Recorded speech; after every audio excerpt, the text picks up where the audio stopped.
The shunter fastened the coupling, and when the signal got Thomas was ready. The conductor blew his whistle. Peep, peep, answered Thomas, and started off. But the freight cars weren't ready. Oh, oh, oh, they screamed, wait, Thomas, wait. But Thomas wouldn't wait. Come on, he puffed. All right, don't fuss. All right, don't fuss, grumbled the cars.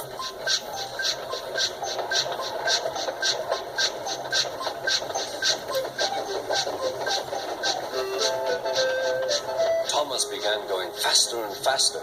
Whee, he whistled as he rushed through Henry's tunnel. There was no tunnel.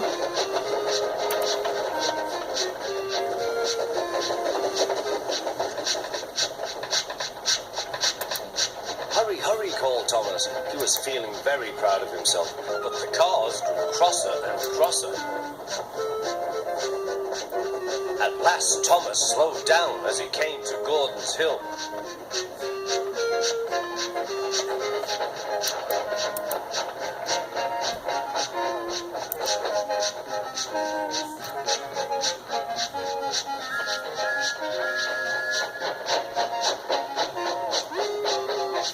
Steady now, steady, warned the driver as they reached the top. He began to put on the brakes. We're stopping, called Thomas.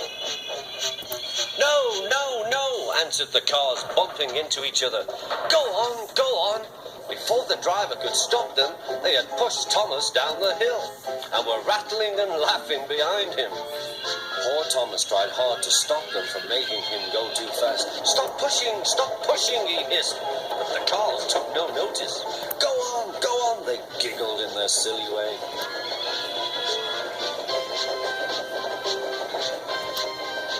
There's the station. Oh dear, what shall I do? He cried.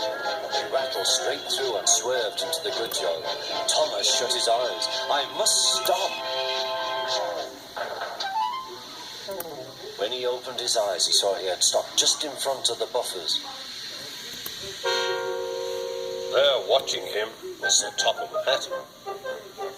What are you doing here, Thomas? He asked. I've brought Edward's freight cars, Thomas answered. Why did you come so fast? I didn't mean to. I was pushed, said Thomas. You've got a lot to learn about freight cars, Thomas. After pushing them about here for a few weeks, you'll know almost as much about them as Edward. Then you'll be a really useful engine.